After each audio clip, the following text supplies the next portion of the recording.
126వ కీర్తన భాగంలో ఉన్న 6 వచనాలు 6 వచనాలు సారాంశము ఈ దినమన మనం ధ్యానించబోతూ ఉన్నాం. ఈ 126వ కీర్తన కూడా యాత్రా కీర్తన అయి ఉన్నది. మన జీవిత యాత్రలో మనలను విమోచించిన దేవుని యందు ఆనందిస్తూ నశించిపోతున్న మానవాళి కొరకు భారముతో ప్రార్థించేవారుగా మనం ఉండాలని, ఈ అనుభవాన్ని ఎప్పుడైతే మనం పొందుకుంటామో ప్రభువు మనలో అన్ని విధాలా అభివృద్ధి పరుస్తారని ఈ కీర్తనలో రాయబడి ఉంది. ప్రియులారా, కనుక దేవుని ప్రజలైన మనం దేవుని చేత విమోచించబడిన వారు, అనగా పాపము నుండి విడుదల ప్రభు మనకు అనుగ్రహించారు, అనగా రక్షణ అనుగ్రహించారు. ఈ రక్షణానందాన్ని నిజంగా మనం అనుభవించే వారం ఉంటే రక్షణ పొందని వారి కోసం, ఈ నశించిపోతున్న మానవాళి కొరకు భారముతో ప్రార్థించకుండా ఉండలేమండి. కనుక ఎవరైతే రక్షణానందాన్ని అనుభవిస్తారో ఈ ఆనందము సమస్త మానవాళి అనుభవించాలి.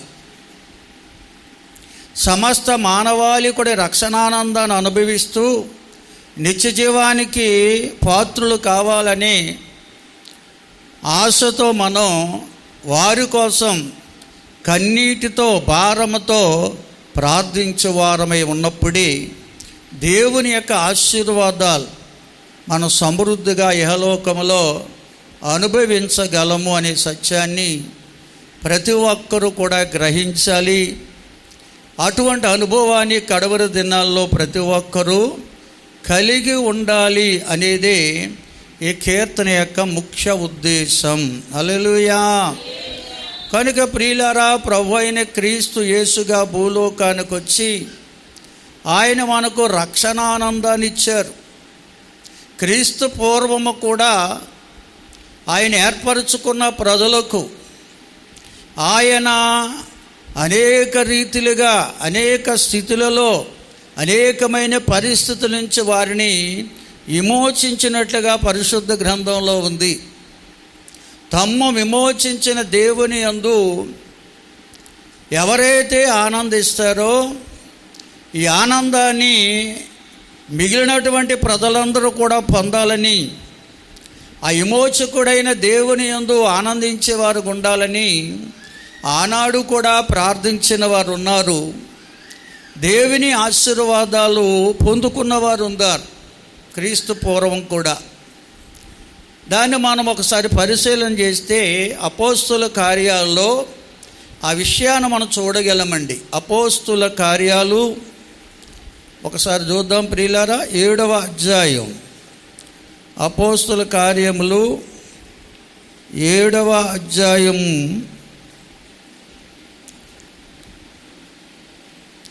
34 నుండి 33 నుంచి చదవండి దయతో.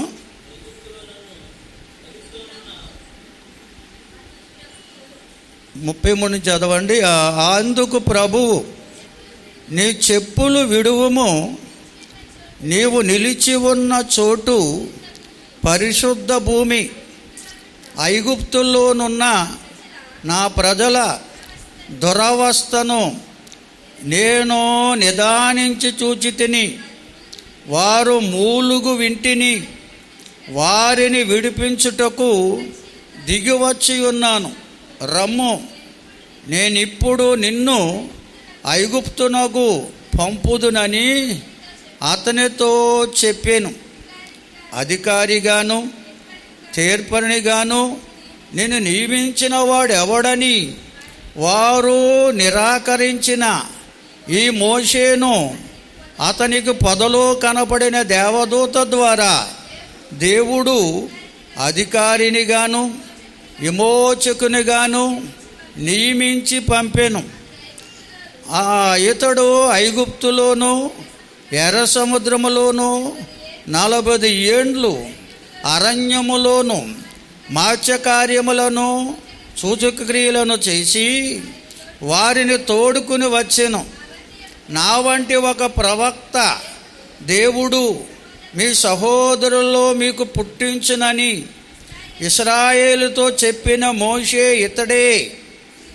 సీనాయి పర్వతం మీద తనతో మాట్లాడిన దేవదూతతోనూ మన పితరులతోనూ అరణ్యములోనూ సంగమందు ఉండి మనకిచ్చుటకు జీవవాక్యములను తీసుకొనిన వాడితడే. ఇతనికి మన పితరులు లోబడనొల్లక ఇతని త్రోసివేసి తమ హృదయములలో ఐగుప్తునకు పోగోరిన వారై మాకు ముందు నడుచున్నట్టి దేవతలను మాకు చేయుము. ఐగుప్తు దేశములో నుండి మనం తోడుకుని వచ్చిన ఈ మోషే ఏమాయనో మాకు తెలియదని అహరోనుతో అనిరి. ఆ దినములలో వారొక దూడను చేసుకుని ఆ విగ్రహమునకు బలి సమర్పించి ఆ బలినర్పించి తమ చేతులతో నిర్మించిన వాటి యందు ఉల్లసించిరి. అందుకు దేవుడు వారికి విముఖుడై ఆకాశ సైన్యములను సేవించుటకు వారిని విడిచి పెట్టెను.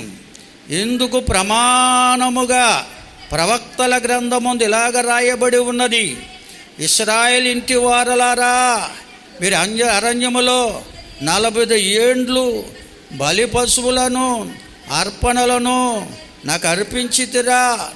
మీరు పూజించుటకు చేసుకొనిన ప్రతిమలైన మెలోగు గుడారమును రొంఫాయను దేవత యొక్క నక్షత్రమును మోసుకుని పోతిరి గనుక బబులోను అవతలికి మిమ్మును కొనిపోయేదను. స్తోత్రం చెప్పండి అందరూ. ఇదంతా చరిత్రాత్మకమైన మాటలండి. క్రీస్తు పూర్వం దేవుడు ఏర్పరుచుకున్న ప్రజలైన ఇశ్రాయేలీలు ఐగుప్తులో బానిసలుగా ఉన్నారు.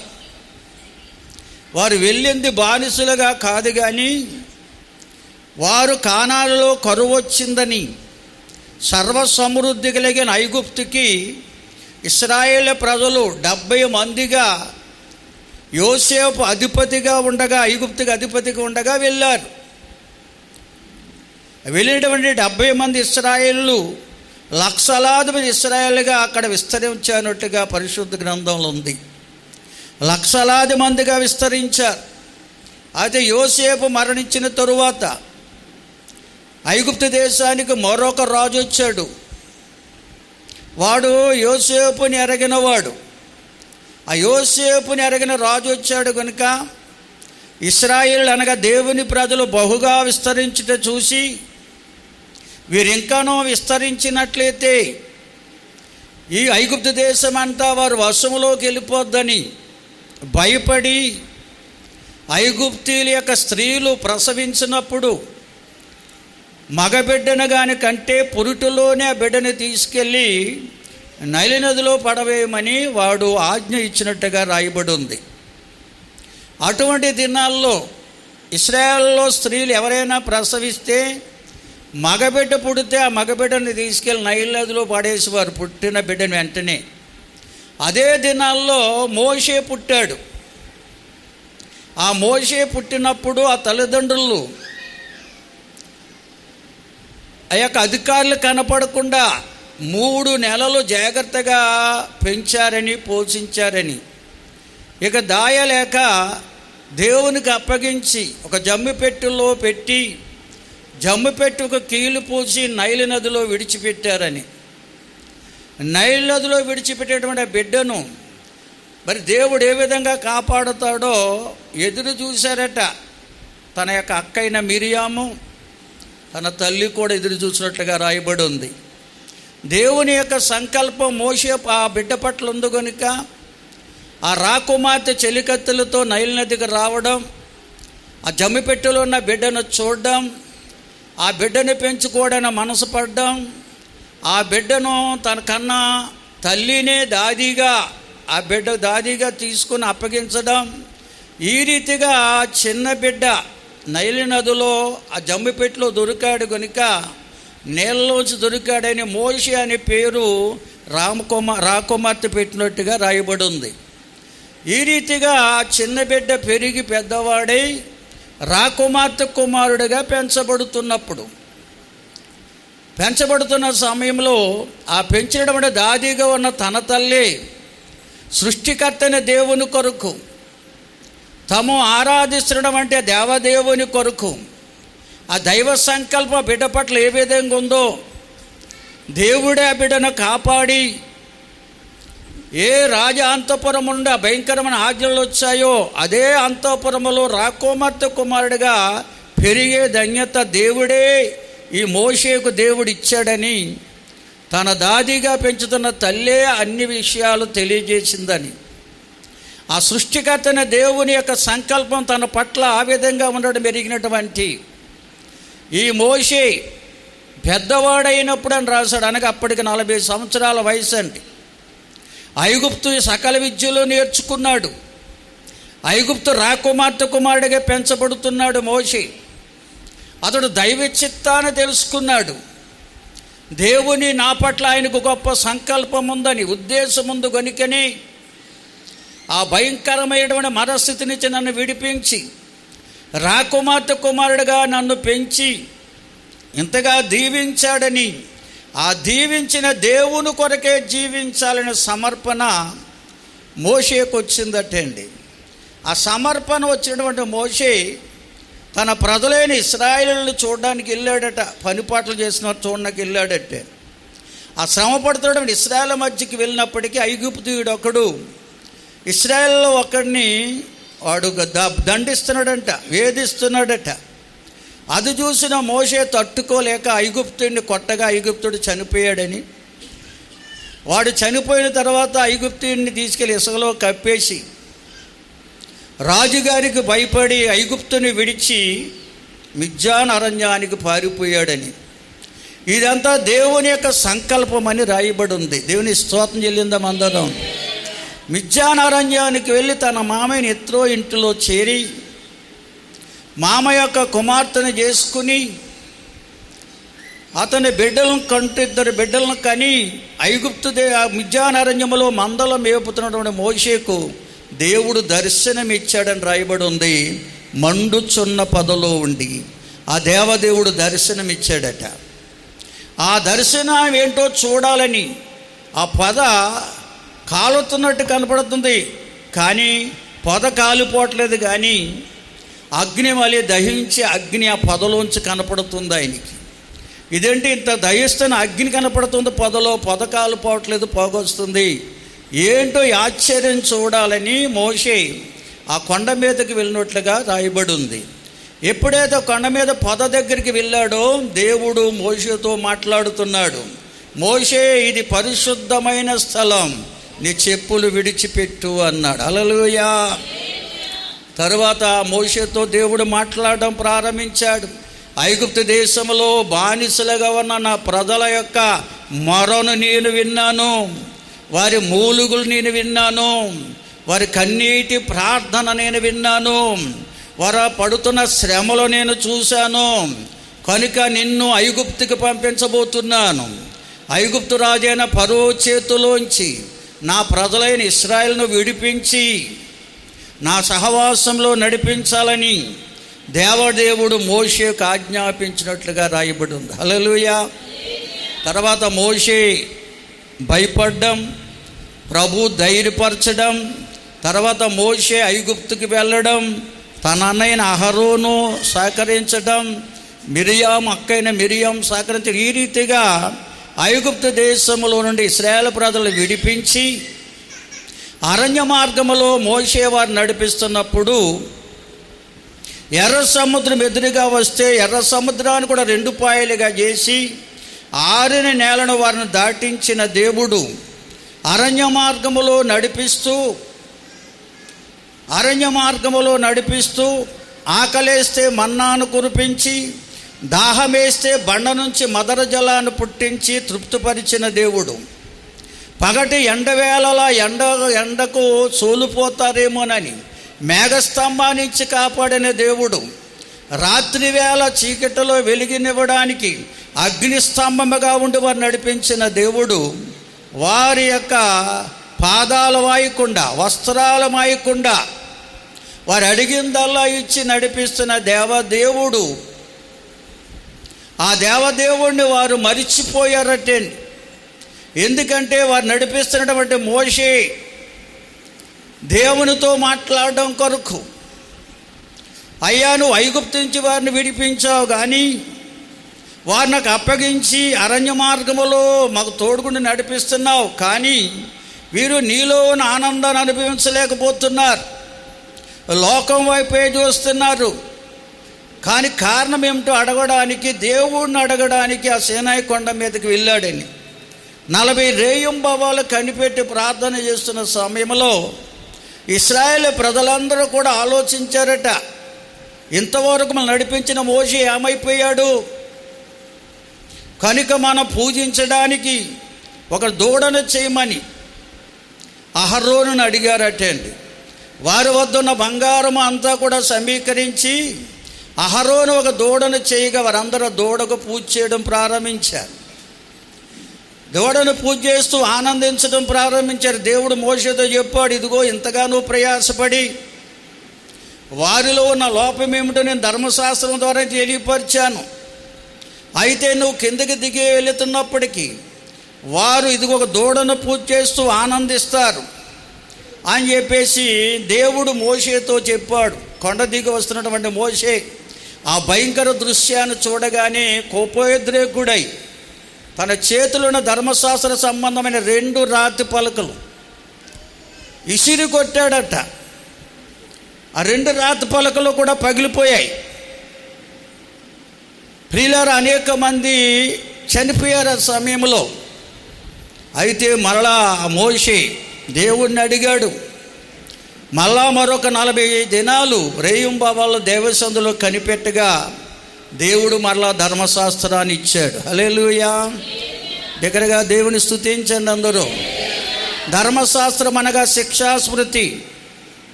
దేవుని ప్రజలే కానీ వారు దేవుళ్ళు ఆనందించలేకపోతున్నారు. కారణం ఏంటో దేవుడు చెప్పాడు ఆ 10 ఆజ్ఞల్లో. ఆ 4 ఆజ్ఞలు, ఒక పలకలో నా 4 ఆజ్ఞలు చెప్తున్నాయి, దేవుడిని వీరు దేవుడిగా ఆరాధించలేకపోతున్నారు. 2 ఆరాధ్యులు చెప్తున్నాయి, వారు మనిషిని మనిషిగా ప్రేమించలేని స్థితిలో ఉన్నారు.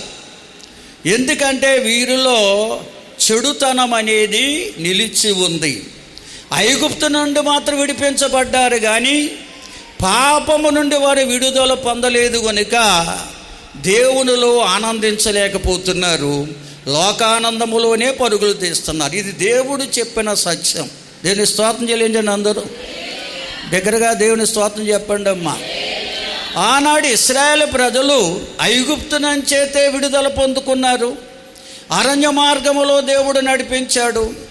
ఆకలేస్తే మన్నాను కురిపించి, దాహం వేస్తే మధుర జలాన్ని పుట్టించి, వారికి కావలసినవన్నీ దేవుడిచ్చి వారిని నడిపిస్తున్నటువంటి ఆ దేవదేవుడు నడిపించినప్పటికీ వారు దేవుళ్ళో ఆనందించలేకపోవడానికి కారణం ఒకటే, వారిలో ఉన్న పాపము నుండి వారు విడుదల పొందలేదండి. వారిలో చెడుతనం ఉండిపోయింది, పాపం అనేది ఉండిపోయింది. ఆ పాపం అనేది వారిలో ఉండిపోయింది కనుకనే వారు దేవుడిలో ఉన్న ఆనందాన్ని అనుభవించలేకపోతున్నారు.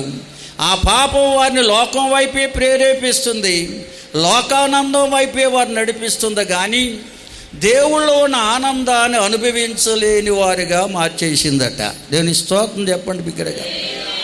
కనుక ప్రియులారా గమనించాలి. అందుకే మోషే చెప్పాడు ఆనాడే, నాలాంటి ఒక ప్రవక్తను మీలో నుండి దేవదేవుడు పుట్టించబోతున్నాడు. దేవుని స్తోత్రం.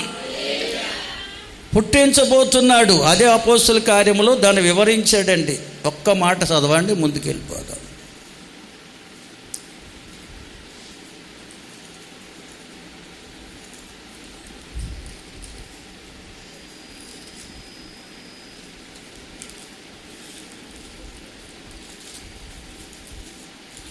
చెప్పాడు, నాలాంటి ఒక ప్రవక్తను మీకోసం దేవుడు పుట్టించబోతూ ఉన్నాడు అని తెలియజేశాడు మోషే.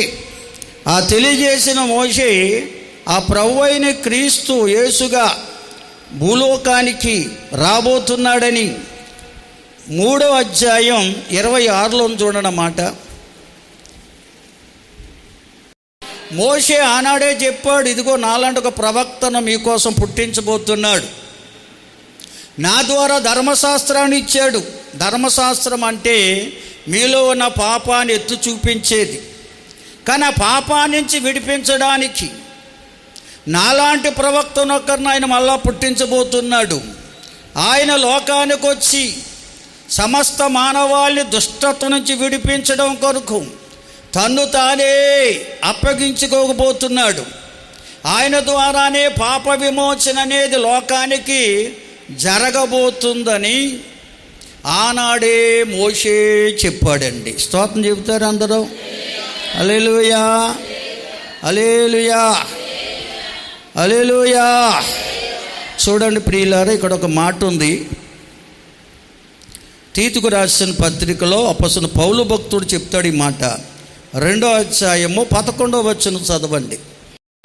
ప్రభువైన యేసుక్రీస్తు వారు ఎందుకు భూలోకానికి రాబోతున్నారో, ఆ క్రీస్తే యేసుగా ముందు ఎందుకు భూలోకానికి రాబోతున్నాడో, ఆయన భూలోకానికి వచ్చి ఏం చేయబోతున్నారో ముందుగానే ప్రవక్త అయిన మోషే ద్వారా తెలియచేయబడింది.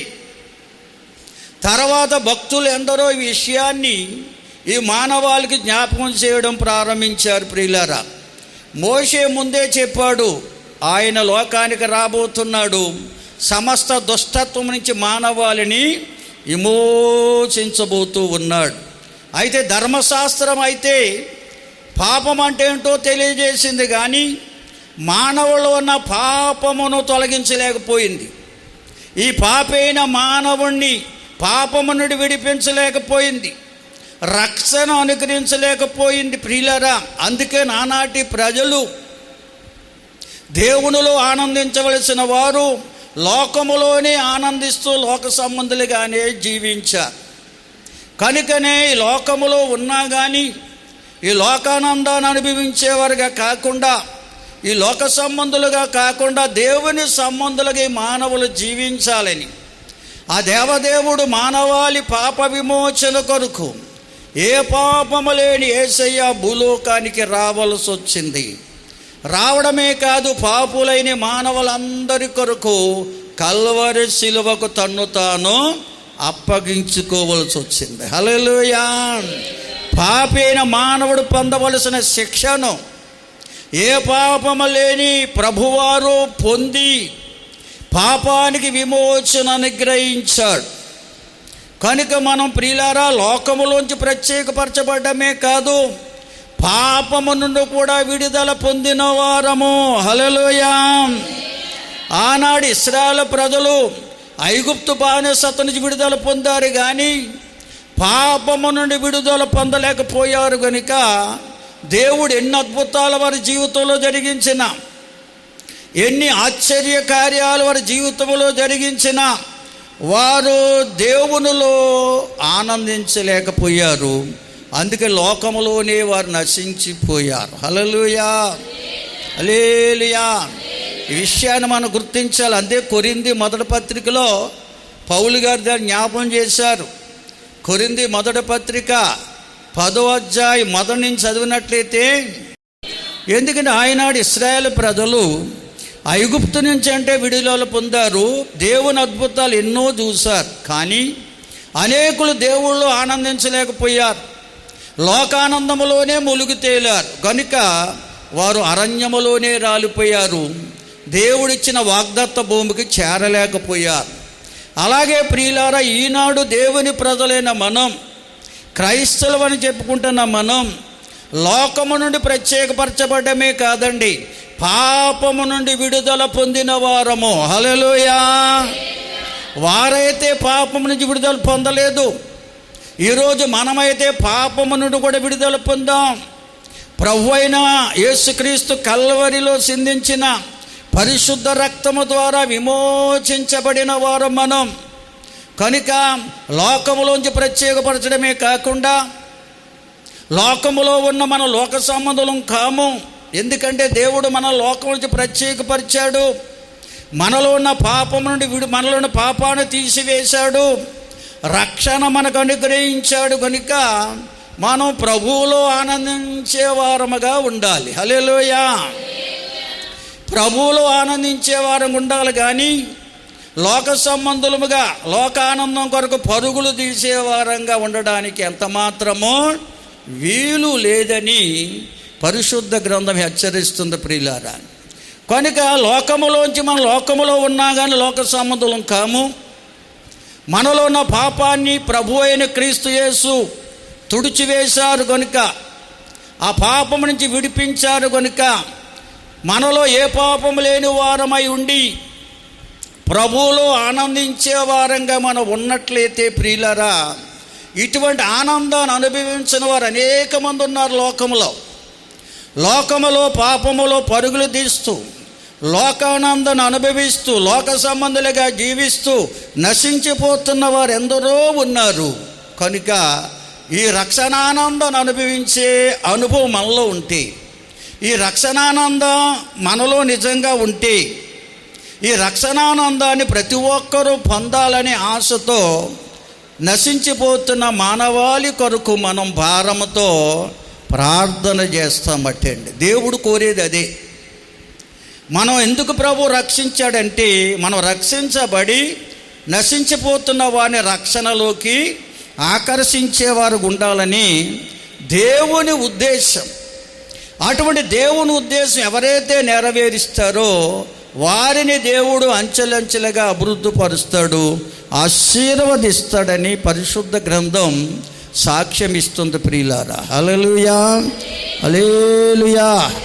చూడండి ప్రియులారా, గమనించాలి. కొలసీ పత్రికలో ఈ మాట మనం చూడగలం. మనం ఎవరమో ఒకసారి మన ఆలోచన చేస్తే, కొలసీ పత్రిక 1వ అధ్యాయం 13-14 వచనాల్లో ఉంది ఈ మాట. దేవుని పిల్లలు అనగా క్రైస్తవులు అనగా క్రీస్తు రాజ్య వారసులు. క్రీస్తు రాజ్య వారసులు అంటే మనకు ఎవరు రాజు? యేసుక్రీస్తు వారే మనకు రాజు అయి ఉన్నాడు. మన మీద అధికారము కలిగిన వాడై ఉన్నాడు. మనలను ఏలువాడై ఉన్నాడు. మనలను పరిపాలించువాడై ఉన్నాడు అనే విషయాన్ని మనం గుర్తిస్తే ప్రియులరా, ఆయన ఇచ్చిన రక్షణను, ఆ రక్షణ ఆనందాన్ని అనుభవించకుండా ఉండలేమండి. ఆ రక్షణ ఆనందం ఎప్పుడైతే అనుభవిస్తామో, ఈ నశించిపోతున్న మానవాళి కూడా ఈ లోకానందములో ములుగు తేలుతూ నాశనములో జోగుతున్న ప్రతి ఒక్కరూ కూడా రక్షించబడాలి, క్రీస్తు రాజ్య వారసులుగా మార్చబడాలి, నిత్య జీవానికి పాత్రులు కావాలి అనే ఆశ ఆలోచన మనకు కలుగుతుందటండి. ఈ ఆశ ఆలోచన ఎవరికైతే కలుగుతుందో నశించిపోతున్న మానవాళి పట్ల భారముతో కన్నీటితో ప్రార్థించకుండా ఉండలేరు. హల్లెలూయా. ప్రార్థించకుండా ఉండలేరు. మన కోసం కాదండి, మనలో రక్షణానందాన్ని అనుభవిస్తున్నటువంటి ఆనందాన్ని ప్రతి ఒక్కరూ పొందాలనే మనసు మనకు వస్తుంది. ఈ రక్షణానందంలో అనుభవం, అనుభూతి నిజంగా నువ్వు అనుభవించగలిగితే, ఎందుకంటే రక్షణానందం అనేది ఎంత గొప్పదో నిజంగా మనం ఎరిగిన వారం అయితే ఈ రక్షణానందాన్ని ప్రతి ఒక్కరూ పొందాలనే ఆశ మనం కలిగి ఉంటాం. అసలు ఈ రక్షణానందం ఎంత గొప్పదో మనం ఎరిగి ఉండాలి. పేతురు గారు రాసిన 1వ పత్రిక 1వ అధ్యాయం 8-9 వచనాలు చదవండి. మనలో ఎవరము కూడా యేసయ్యను చూసిన వారం కాదు. యేసు ప్రభువారు భూలోకానికి శరీరధారిగా వచ్చిన దినాల్లో ఎవరైనా మీలో ఉంటే చెయ్యొద్దండి. నేను అప్పుడు ఉన్నానండి, యేసయ్యను చూశానన్నవారు ఎవరైనా చెయ్యొద్దండి. ఆయన శరీరధారిగా భూలోకానికి ఎన్ని సంవత్సరాల క్రితం వచ్చారైనా? అది కూడా తెలదా? ఎన్ని సంవత్సరాల క్రితం వచ్చారైనా భూలోకానికి శరీరధారిగా? 2025 సంవత్సరాల పూర్వం వచ్చారు ఆయన. ఆయన కలవరి శిలువ యాగమ తరువాత పునరుద్ధరణ తిరిగి లేచిన తర్వాతే ప్రపంచ క్యాలెండర్ ముద్రించబడిందండి. అప్పటి నుంచే క్రీస్తు శకము, క్రీస్తు పూర్వం అని కాలాన్ని రెండుగా విభజించడం జరిగింది. కనుక ప్రియులారా గమనించాలి, ఆయన భూలోకానికి శరీరధారిగా వచ్చాడనే సంగతి మనము విన్నాము, విశ్వసిస్తున్నాం. అంతేకాదు ఆయన 30 సంవత్సరాలు ఈ భూలోకములో సంచరిస్తూ పాపలోకములో పరిశుద్ధమైన జీవితాన్ని జీవించారని, అటువంటి మాదిరికర జీవితం మనము కూడా కలిగి ఉండాలని ఆ ప్రభువారు ఆశించారని మనం నమ్ముచున్నాం. 3.5 సంవత్సరాలు పరలోకానందాన్ని ఇహలోకములో రుచి చూపించి అద్భుత మహత్కార్యముల ద్వారా తన మహిమను కనపరిచారని నమ్ముతున్నాం. అంతేకాదు ఆయన సమస్త మానవాళి కొరకు 33.5 సంవత్సరాల వయసులో కలవరి శిలువలో యాగమయ్యారని, ఆయన కార్చిన పరిశుద్ధ రక్తమే మన పాపానికి విమోచనం అనుగ్రహించబడిందని నమ్ముచు ఉన్నాం. ఇటువంటి నమ్మకం ఎప్పుడైతే మనం కలిగి ఉంటామో అటువంటి విశ్వాసము ద్వారానే మన ఆత్మకు రక్షణ దొరుకుతుందండి. అటువంటి విశ్వాసం ద్వారా మన ఆత్మకు రక్షణ దొరుకుతుంది. కనుక చెప్పన సఖ్యము కానీ మహిమాయుక్తమైన సంతోషాన్ని మనము అనుభవిస్తాం. హల్లెలూయా. ఈ విశ్వాసం కావాలి. ఏదో ప్రభు నమ్ముకున్నామని పెదవులతో చెప్పే విశ్వాసం కాదండి. ప్రభు అయిన క్రీస్తు యేసుగా 2025 సంవత్సరాల క్రితం భూలోకానికి వచ్చారని నమ్మాలి. వచ్చిన ప్రభు 33.5 సంవత్సరాలు భూలోకములో సంచరించారు. 30 సంవత్సరాలు పాపలోకములో పరిశుద్ధమైన జీవితం ఎలా జీవించాలో జీవించి చూపించారు. 3.5 సంవత్సరాలు పరలోకానంద ఇహలోకమును రుచి చూపించి అద్భుత మహత్కార్యముల ద్వారా తన మహిమను కనపరిచారని నమ్మాలి. ఆయన 33.5 సంవత్సరాల వయసులో ఏ పాపము లేని ఆ ప్రభు పాపులమైన మానవాళి కొరకు ఈ మానవాళి పొందవలసిన శిక్షను ఆయన భరించి సమస్త మానవాళికి రక్షణ అనుగ్రహించారని ఎవరైతే విశ్వసిస్తారో అటువంటి వారి విశ్వాసమే వారి ఆత్మను రక్షిస్తుంది. హల్లెలూయా. అనగా వారి ఆత్మకు పట్టిన మాలిన్యాన్ని కడిగి వేస్తుంది. వారే జీవాత్మను పొందుకుంటారు. అటువంటి వారే చెప్పన సఖ్యము కానీ మహిమాయుక్తమైన ఆనందాన్ని అనుభవిస్తారు. ఇది రక్షణానందము అని పేరు పెట్టారు దీనికి. స్తోత్రం చెల్లించండి అందరూ. దగ్గరగా దేవుని స్తోత్రం చెబుదామండి. హల్లెలూయా. రక్షణానందం అని పేరు పెట్టారు. రక్షించబడిన వారు అనుభవించే ఆనందం ఇదండి. ఈ ఆనందాన్ని ఎవరో వర్ణించలే. అందుకే చెప్పన సఖ్యముగా అని అన్నారు. వర్ణించలేని ఆనందం, లోకములో ఎక్కడా దొరకని ఆనందం, లోకము ఇవ్వలేని ఆనందం ఇది. ఇది దేవుడిచ్చిన రక్షణానందం. ఇటువంటి ఆనందములో దేవుని మహిమ ఉంది. ఉన్నా లేకపోయినా, ఏ స్థితిలో ఉన్నా, ఏ పరిస్థితిలో ఉన్నా సంతోషముతో జీవింపజేసే ఆనందం ఇది. లేదనే విచారం కానీ ఉన్నదనే గర్వము కానీ రాకుండా చేసే ఆనందం ఇది. దీన్నే రక్షణానందం అన్నారు. చెప్పన సఖ్యము కానీ మహిమాయుక్తమైన ఆనందము అన్నారు. ఇటువంటి ఆనందం ఎవరైతే అనుభవిస్తారో వారికి ఒక భారం ఉంటుంది మనసులో. ఏమిటా భారం అంటే, ఇటువంటి ఆనందాన్ని మా గ్రామ ప్రజలు, రాష్ట్ర ప్రజలు, దేశ ప్రజలు, భూప్రపంచంలో ప్రతి ఒక్కరూ కూడా ఈ ఆనందాన్ని అనుభవించాలి. ఈ రక్షణానందాన్ని ప్రతి ఒక్కరూ పొందుకోవాలి. ఈ రక్షణానందాన్ని ఇచ్చే ప్రభుకి భారముతో ప్రార్థన చేస్తారట వారు. ఎందుకంటే ఈనాడు మన ఈ రక్షణానందాన్ని అనుభవిస్తున్నామంటే మనకంటే పూర్వీకులు ఎందరో మన కోసం కన్నీటి ప్రార్థన చేశారు, భారముతో ప్రార్థన చేశారు. కనుకనే ఈనాడు మనం ఈ రక్షణానందాన్ని అనుభవించగలుగుతున్నాం. మనం అనుభవిస్తున్న రక్షణానందాన్ని ఈ నశించిపోతున్న మానవాళ్ళందరూ కూడా పొందుకోవాలి. ఈ రక్షణానందమే నిత్య జీవానికి నడిపిస్తుంది. ఈ రక్షణానందమే లేదనే విచారం కానీ ఉన్నదనే గర్వం కానీ మనలోకి రాకుండా చేస్తుంది. ఏ స్థితిలో ఉన్నా, ఏ పరిస్థితిలో ఉన్నా సంతోషముతో జీవించే అనుభవాన్ని ఇచ్చేదే రక్షణానందం. ఈ రక్షణానందాన్ని మనమందరము అనుభవించే వారం ఉన్నప్పుడు ఈ రక్షణానందం ప్రతి ఒక్కరూ పొందాలనే ఆశ, ఆలోచన మనలోకి వచ్చి భారముతో, కన్నీటితో ప్రార్థించే వారం ఉంటాం. దేవుని స్తోత్రం చెబుదాం అందరం. చూడండి, అందుకని బైబిల్కి ఎంతోమంది భక్తులు సాక్ష్యాలు ఇస్తుంటారండి. అయ్యా, మా తల్లిదండ్రులు చేసిన కన్నీటి ప్రార్థన ఈనాడు మాకు ఈ ఆనందాన్ని ఇచ్చింది అని చెప్తుంటారు. వేళ తల్లిదండ్రులుగా మనం చేసే ప్రార్థన అయితే మన కుటుంబంలో ఎవరైనా మన బిడ్డలు రక్షణ మార్గంలో రాకపోతే, ఈ రక్షణానందాన్ని అనుభవించలేకపోతే వారి కోసం మన భారముతో, కన్నీటితో ప్రార్థన చేసేవారం ఉండాలి. హల్లెలూయా, హల్లెలూయా. అందుకని విలాపవాక్యాల్లో కూడా ఇర్మియా ప్రవక్త అన్నాడు, రేయి మొదటి జామున లేచి మీ పసిపిల్లల ప్రాణం కొరకు ఎలా చేయమన్నాడు ప్రార్థన? ఎలాగమ్మా? మనవాడు స్తోత్రం చెల్లించండి అందరూ.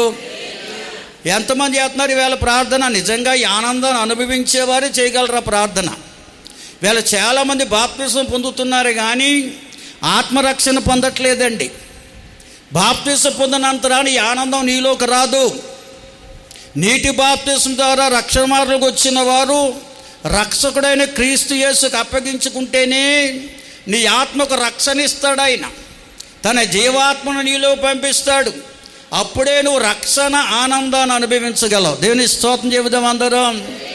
కనుక ఈవేళ చాలామంది ఇంకా లోకములో, పాపములో పరుగులు తీస్తున్నారంటే, లోకానందాన్ని ఆస్వాదిస్తున్నారంటే కారణం వారి నీటి బాప్తిస్వం పొందారు కానీ ఆత్మ బాప్తిస్వం పొందలేదు. హల్లెలూయా.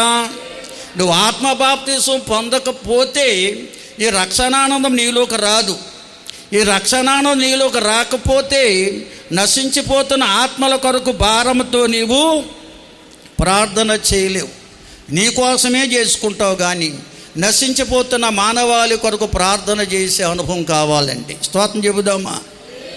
హల్లెలూయా.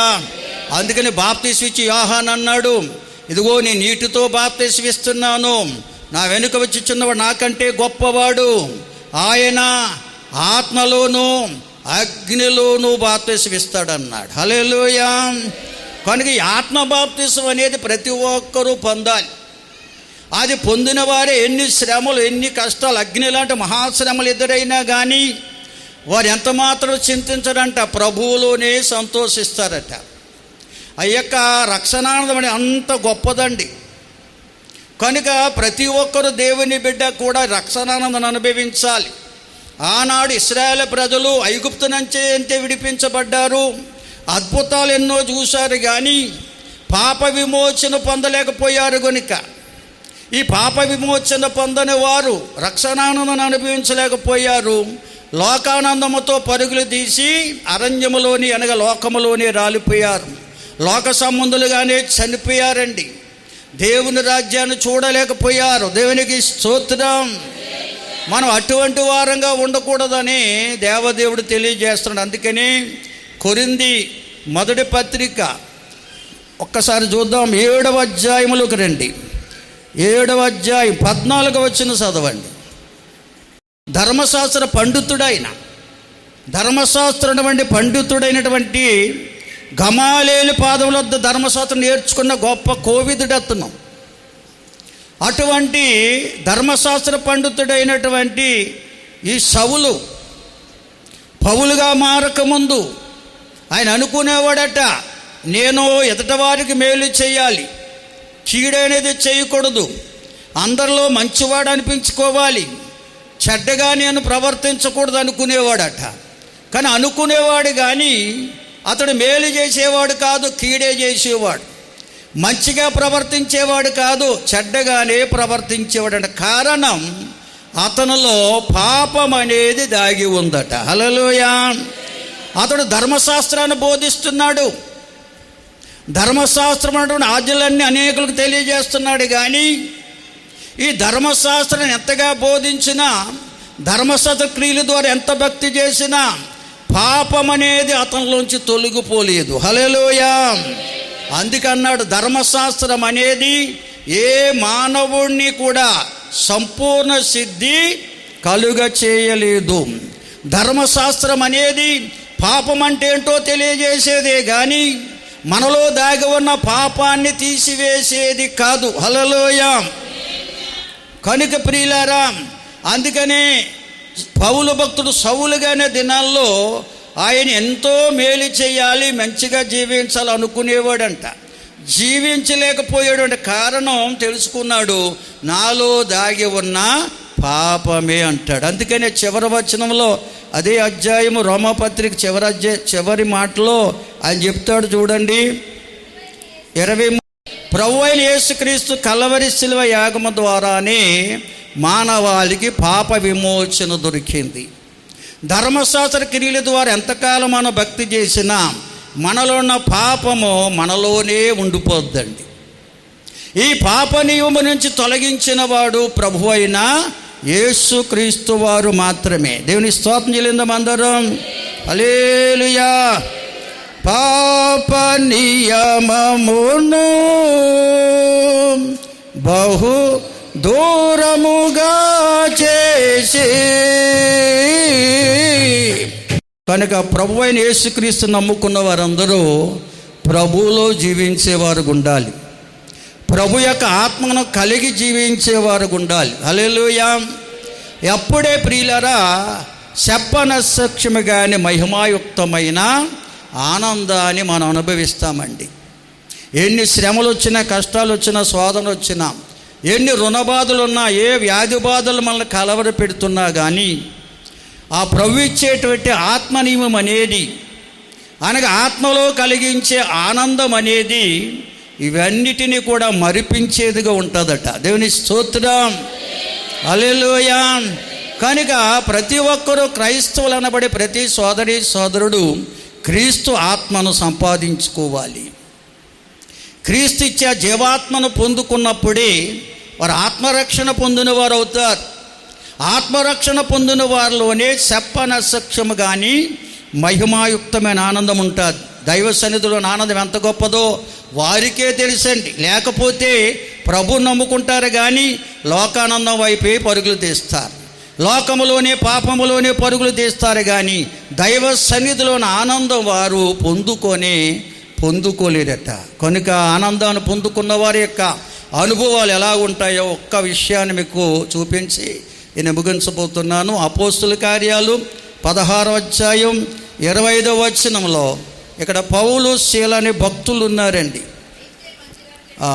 ఆ పౌలు శీల అనే భక్తులు ప్రియులారా ప్రభువైన యేసుక్రీస్తుని గురించిన సువార్త ప్రకటించడం వల్ల ఆ సువార్తను విన్నవారు ఆ దెయ్యాల బారి నుంచి విడుదల పొందుకున్న తరువాత వారు ఎప్పుడైతే యథార్థమైన జీవితాన్ని పొందుకున్నారో దానిని బట్టి ఆ పౌలు శీలలను ధర్మశాస్త్ర శిక్షాస్మృతికి అప్పగించారట ఇంటి యజమానులు. వారు ఒకడు తక్కువ 40 కొరడా దెబ్బలు పౌలు గారి మీద, ఒకడు తక్కువ 40 కొరడా దెబ్బలు శీల గారు కూడా విధించారు. రక్తచిత్తమైన శరీరంతో ఉన్నారు వాళ్ళు. ఆ స్థితిలో ఉన్న వారిని తీసుకెళ్ళి నేరస్తులు ఉండే, ఆ ఖైదీలు ఉండే జైల్లో వేశారంట. వారిని జైల్లో వేయడమే కాదు, వారి కాళ్లకు బండలు కూడా బిగించారట. చెరసాలకు ఒక నాయకుడిని కూడా కాపలా పెట్టారటండి. ఆ భయంకరమైన స్థితిలో ఉన్న పౌలు శీల అనే భక్తులు దుఃఖించట్లేదండి, వేదన చెందట్లేదండి, లోకంలో ఎవరి వైపు చూడట్లేదండి వారు. ఎందుకంటే వారు ఎవరో తెలుసా? రక్షణానందమును కలిగిన వారు. హల్లెలూయా. చెప్పనసఖ్యము కానీ మహిమాయుక్తమైన ఆనందం వారిలో ఉంది. వారు ఆత్మరక్షణ పొందినవారు. కనుకనే ప్రియులారా ఆత్మస్వరూపమైన దేవుళ్ళో ఆనందిస్తున్నారు. దేవుళ్ళో ఆనందించేవారు ఎప్పుడు దేవునిని గూర్చి పాడకుండా ఉండలేరు. హల్లెలూయా. దేవునిలో ఆనందించేవారు ఎవరైనా దేవుని గురించి పాడకుండా ఉండలేరండి. కనుక పౌలు శీల అనే భక్తులు చెరసాలలో ఉన్నా కానీ, ఆ భయంకర గాయాలతో ఉన్నా కానీ వారు దేవుళ్ళో ఆనందించేవారు. కనుక ఆ దేవదేవునికి వారు ప్రార్థన చేస్తున్నారు, పాటలు పాడుతూ ప్రభువులో ఆనందిస్తూ ఉన్నారు. వారు చేసే ప్రార్థన ఏంటో తెలుసా ప్రియులారా? బైబిల్ చరిత్రకారులు పండితులు రాశారు ఏమనంటే, పౌలు శీల చేసిన ప్రార్థన ఎంత గొప్పదంటే ప్రియులారా, ఆ ఖైదీలో ఉన్న నేరస్తుల కొరకు ప్రార్థన చేస్తున్నారట. అంతేకాదు ఆ మాసిదోనియా దేశంలో ఆ ఫిలిప్పి అనే పట్టణంలో ఉన్నటువంటి రక్షణ ఆనందాన్ని అనుభవించలేని నశించిపోతున్నటువంటి మానవాళి కొరకు ఆ చెరసాలలో ఉండి కన్నీటితో భారముతో ప్రార్థన చేస్తున్నారటండి వారు. హల్లెలూయా! వారి కోసం చేయట్లేదు ప్రార్థన, ఈ స్థితి నుంచి మమ్మల్ని విడిపించమని వారు ప్రార్థన చేయట్లేదు దేవునికి. అయ్యా, నీ రక్షణానందం ఎరగిన వారు ఎందరో ఉన్నారు ఈ దేశంలో, ఈ రాష్ట్రంలో, ఈ ప్రాంతంలో. వారికి రక్షణానందాన్ని వారికి కలగచేయండి అని ప్రార్థన చేస్తున్నారట. చెరసాల్లో ఖైదీలుగా ఉన్న నేరస్తుల కొరకు ప్రార్థన చేస్తున్నారటండి. ఈ ప్రార్థన దేవుడికి అంగీకారమైంది. హల్లెలూయా! ప్రార్థన చేయడమే కాదు, ప్రభువులో ఆనందిస్తూ పాటలు పాడుతున్నారు. ఆ ప్రార్థనా పాటలు విన్న దేవుడు తన మహిమను పంపించాడు చెరసాల మీదికి. ఆ మహిమ దిగిరాగానే చెరసాల పునాదులు కదిలిపోయాయి, తలుపులన్నీ తెరవబడ్డాయని రాయబడి ఉంది ప్రియులారా. ఆ పాటలు పాడిన వారు పౌలు శీల బంధకాలే కాదు, పాటలు వింటున్న ఖైదీలు బంధకాలు కూడా త్రెంచబడ్డాయని, చెరసాల నాయకుడు కూడా దేవుని మహిమను చూడగలిగాడని, దేవుని రక్షణ కుటుంబం పొందుకుందని పరిశుద్ధ గ్రంథం సాక్ష్యం ఇస్తుంది. హల్లెలూయా! రక్షణానందం అనేది ఎంత గొప్పదో దేవుని బిడ్డలమైన మనం గ్రహించాలి. ఎన్ని కష్టాలు వస్తున్నా, ఎన్ని శ్రమలు వస్తున్నా, ఏ కొదువున్నా, ఏ కొరతన్నా, ఎటువంటి పరిస్థితులు మనకు ఎదురవుతున్నా కానీ మన ప్రభువులో ఆనందించే అనుభవాన్ని ఇచ్చేది రక్షణానందం. ప్రభువుని గురించి పాడేవారిగా, నశించిపోతున్న మానవాళి కొరకు ప్రార్థించేవారుగా మనం సిద్ధపరిచేదే రక్షణానందం అనేది. ఇదే దేవుడు కోరుకుంటున్నాడు ప్రియులారా. ఇటువంటి అనుభవాన్ని మనం కలిగి ఉన్నప్పుడు ఆయన మహిమను చూస్తాం, ఆయన మహిమలో మన ప్రతి అవసరత తీర్చబడుతుంది. అందుకని తిమోతికి రాసిన పత్రికలో పౌలు భక్తుడు తన ఆత్మీయ కుమారుడైన తిమోతికి రాస్తాడు ఈ మాటలు. తిమోతికి రాసిన మొదటి పత్రిక 2వ అధ్యాయం మొదటి 6 వచనాలు చదవండి. ప్రార్థన. దేవుడు కోరేది ఏంటో తెలుసా? మనము సంపూర్ణ భక్తి మాన్యత కలిగి, మన చేసే భక్తి సంపూర్ణమైనదిగా ఉండాలంటే, మనం మాన్యులుగా ఉండాలంటే, సుఖముగాను నెమ్మదిగాను మనం బ్రతకాలంటే మనుషులందరి కొరకు ప్రార్థన చేయాలట. ఈ నశించిపోతున్న మానవాళి కొరకు ప్రార్థించాలి, రాజుల కొరకు ప్రార్థించాలి. రాజులు అనగా ఏలికలు, ప్రభుత్వాలను అనగా దేశాలను ఏలుతున్న వారి కోసం ప్రార్థించాలి, అధికారులైన వారి కోసం ప్రార్థించాలి, యాచనలు చేయాలి. దైవ సన్నిధిలో కనిపెట్టి కన్నీటితో భారముతో మనం ప్రార్థించేవారుగా ఉండాలని దేవుడు కోరుకుంటున్నాడు. ఎందుకంటే మనుషులందరూ రక్షణ పొందాలి, సత్యమును గూర్చి అనుభవ జ్ఞానం అందరూ పొందుకోవాలనేదే దేవుని కోరిక. హల్లెలూయా! మనం ఒక్కరమే రక్షించబడ్డం కాదు ప్రియులారా, మనము మా కుటుంబం రక్షించబడాలి, మన ఇరుగు పొరుగు వారు రక్షించబడాలి, మన గ్రామవాసులు, పట్టణవాసులు, రాష్ట్రవాసులు, దేశ నివాసులు, సమస్త ప్రజలు కూడా ఈ రక్షణ పొందాలి. రక్షకుడైన క్రీస్తు యేసును గూర్చి అనుభవ జ్ఞానం అందరూ పొందుకోవాలి. అది దేవుని కోరిక అండి. హల్లెలూయా! అందుకే ఆయన భూలోకానికి మధ్యవర్తిగా వచ్చాడు, దేవునికి మానవులుగా మధ్యవర్తిగా వచ్చాడు. సమస్త మానవాళి పాప విమోచన కొరకు క్రయధనముగా తను తాను సిలువకు సమర్పించుకున్నాడు. ప్రియులారా, ఈ సత్యాన్ని నిజముగా మనం ఎరిగి ఉంటే ప్రియులారా, మనం రక్షణానందాన్ని అనుభవించకుండా ఉండలేమండి.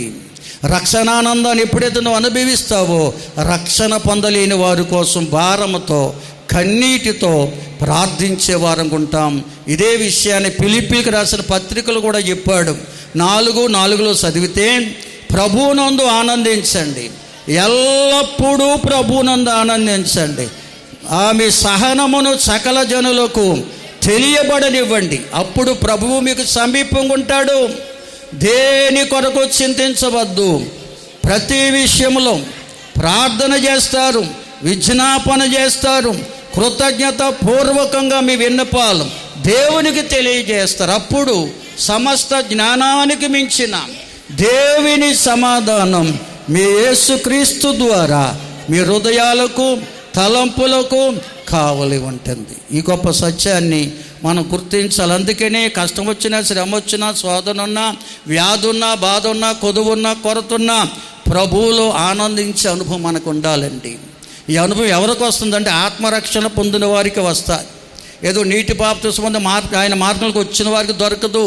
వచ్చిన నీవు ప్రభుకు అప్పగించుకుంటే ఆయన నీకు ఆత్మకు రక్షణ ఇస్తాడు, జీవాత్మ నీలో పంపిస్తాడు. అప్పుడే ఈ రక్షణానందం అనేది మనలోకి వస్తుంది. ఈ రక్షణానందం ఎప్పుడైతే మనలో ఉంటుందో, శ్రమ వచ్చినా, కష్టం వచ్చినా, కొదువు వచ్చినా, కొరతను ఏ పరిస్థితుల్లో నీవు ఉన్నా కానీ ప్రభువులో ఆనందిస్తావు. ప్రతి దేని కొరకు చింతించావు, ప్రభుకే ప్రార్థన చేస్తావు, ప్రభుకే విజ్ఞాపన చేస్తావు, కృతజ్ఞత పూర్వకం విన్నపాలు ప్రభువుకే తెలియజేస్తావు. అప్పుడు ఆయన సమస్త జ్ఞానానికి మించిన దేవుని సమాధానం, అనగా లోకములో ఎవ్వరూ ఇవ్వలేని సమాధానం ప్రభు యేసుక్రీస్తు ద్వారా మన హృదయాలకు తలంపులకు కావల ఉంచుతాడు. అటువంటి అనుభవం, అటువంటి ఆనందం నాకు కావాలి ఆయన ఆశ నీకుంటే ఉన్నపాటినే ఉన్న చోటినే లేచి నిలబడండి.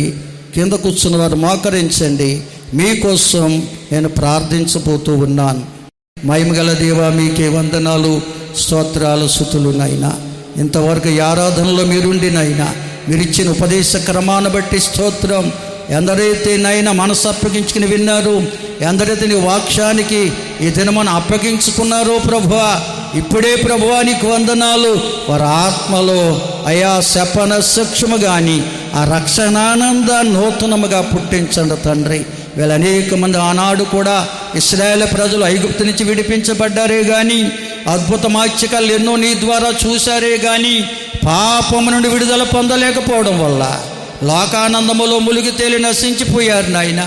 నీలో ఆనందించలేకపోయారు అనేక మంది. అయ్యా, ఇదిగో మీరైతే లోకానికి శరీరధారిగా వచ్చింది, లోకముండి మమ్మల్ని ప్రత్యేకపరచడానికే కాకుండా ఈ రక్షణానందాన్ని మాలో పుట్టించడానికి, మాలో ఉన్న పాపాన్ని తీసివేసి పాపము నుండి మమ్మల్ని విమోచించి రక్షణానందం మాకు కలిగజేసిన దేవుడు నాయనా. ఎవరైతే నమ్మి బాప్తిసం పొంది మీకు అప్పగించుకున్నారో వారికి రక్షణానందాన్ని ఇచ్చే దేవుడు అయి ఉన్నావు.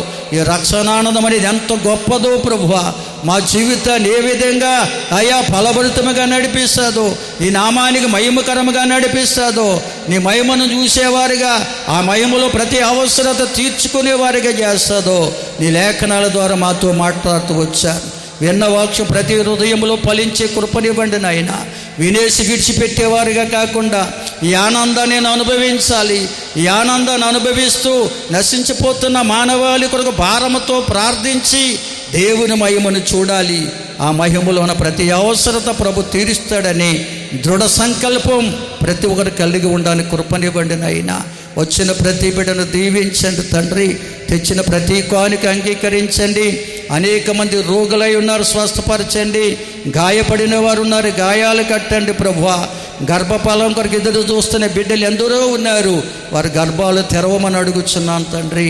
గర్భవతులు ఉన్నారు నాయనా, ఆరోగ్యాలు దయచేయండి అయ్యా. వారికి ఆరోగ్యాల బిడ్డలను వారి కొరకు సిద్ధపరచండి అయ్యా. బాలింతలు ఉన్నారు, బలమునివ్వండి. చిన్న బిడ్డలపై నీ దయాకిట్ని ఉంచండి. యవనస్సులు, సండే స్కూల్ బిడ్డలు ఉన్నారు, వారు మీరు ఆశీర్వదించండి తండ్రి. వివాహ ప్రయత్నం వారికి మార్గాలు తెరవండి. వివాహమైన వైవిక జీవితాలు సుఖమయం చేయండి ప్రభువా.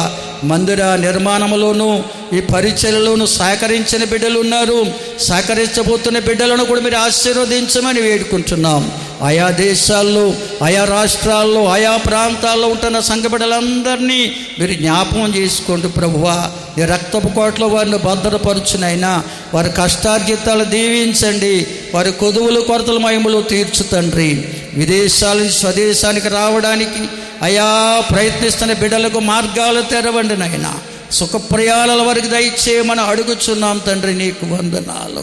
సంఘ బిడ్డలందరినీ దీవించునైనా. ఈ విద్యా సంవత్సరంలో ఆయా తరగతులు చదువుతూ ఇంకా ఎగ్జామ్స్ రాస్తున్న బిడ్డలు ఉన్నారు, రాయబోతున్న బిడ్డలు ఉన్నారు. వారిని కూడా మీరు జ్ఞాపకం చేసుకుని జ్ఞాన వివేకములతో నింపి మంచిగా ఎగ్జామ్స్ రాసి అయా ఉన్నతమైన చదువులకు సిద్ధపడే కృపనివ్వండి.